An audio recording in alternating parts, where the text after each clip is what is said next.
Marjorie, you're on the air, Marjorie? Hi, Bill. How you doing? I'm fine. How are you? I'm back. You didn't frighten me away. No. I thought I might have when I mentioned I want your take on Premier Dunderdale. Oh, but I'm good. I have no problem talking about it. I mean, I like a whole lot of other people, never got over Danny Williams yet. You know? You'd like to see him back there, would you? Well, no, not for his sake, but as I say, for Newfoundland's sake, I thought he made us feel and done the best job we're ever going to get in our whole life. Yeah. And I heard I never heard your preamble, someone mentioned, but because I was wondering why Mr. Callahan came on talking about Muspratt Falls. Yeah. And how he didn't agree. But I tell you, people mightn't come on open line talking, but I talked to an awful lot of people, and if Danny Williams is for it, if they had to vote for it, they'd vote for it. And they're saying, and while Tom Marshall is there, they don't think that he support anything that's bad for the people. Yeah, I guess the argument, Marjorie, on the other side is we don't know if it's good or bad for the people, that we don't know if the cost is going to go out of control. But I feel so I'd know, because Tom Marshall would tell us.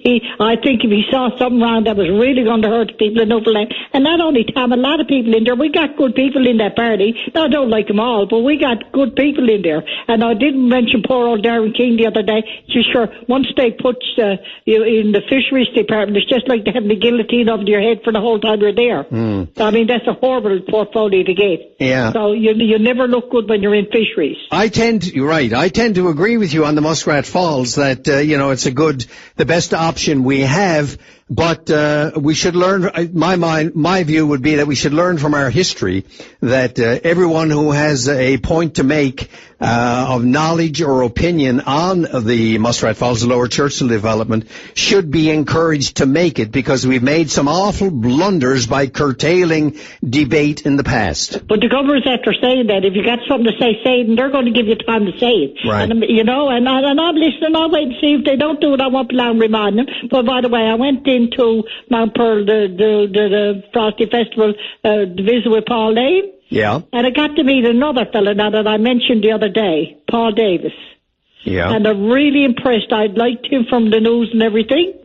But by God, when you meet him in person, you know when someone is real. Yeah. Comes across wonderfully well. And I'm glad I got him sitting around that table. Yeah, well, you seem to admire the various individual members of the Dunderdale government. Do you, Marjorie? Oh, yes, I got ones in there now, but I'm not going to mention the ones I don't like. Yeah. I told you the one that So what do you think of Dunderdale herself as premier? She was put in as interim premier. I don't know.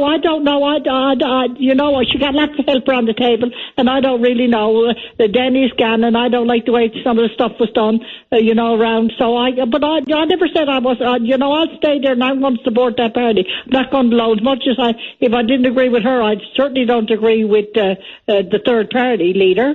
I want nothing to do with her. Am I remembering correctly that back at the time that Premier Dunderdale was put in as interim leader by sort of as caretaker premier by right. Danny Williams, did you want Tom Marshall to run for the leadership at that time? I certainly did. I never made any backbones about that, even at when I was at the dinner for the convention. Mm-hmm. And everybody was on side, everybody was laughing about it. So, but I mean, we didn't get that. So I'm still staring at party, and I'm still going to support it. But I mean, I hope to God I don't run away, don't talk about, don't stop talking about anything, because that's the beauty of open line. You know what?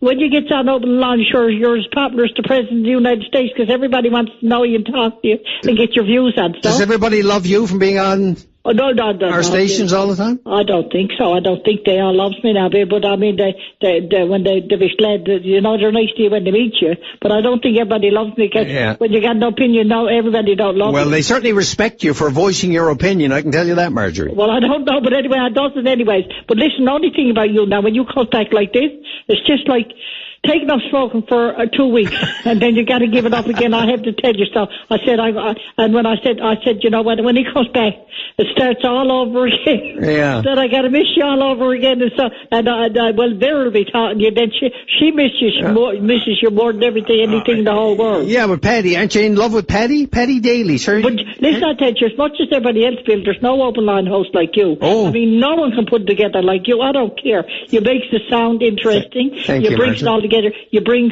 whatever's in people, you brings it out, and people gets to know it. So, you know, but I want you to write books, because I'm looking forward to getting another. Well, not everybody shares your opinion on me, but that's okay. But sure, that's what the world is made of. Listen, that's what I said. I can't help what other people think. No. You know? Okay. And like I told everybody, I said, only for Bill Rowe, we would never probably got a Paul Lane, and I wouldn't have known. And the more you get to know him, Bill, the more you like him. Okay, Marjorie, and thanks very much for your views. Listen, I tell you, I know you're going now, so if I didn't ring the end of the week, I'd probably get all choked up in the throat and I won't be able to talk to you at all. Okay. And then you probably think you drove me away, but no, I'm not afraid to pass an opinion on anything. Okay, thanks, Marjorie. I know you're not. And listen, I tell you, if I don't hear from you, Stevie, I'll see you at the book signing in the fall. Okay, thank you, Marjorie. Thank you. All the best. Bye. Bye-bye.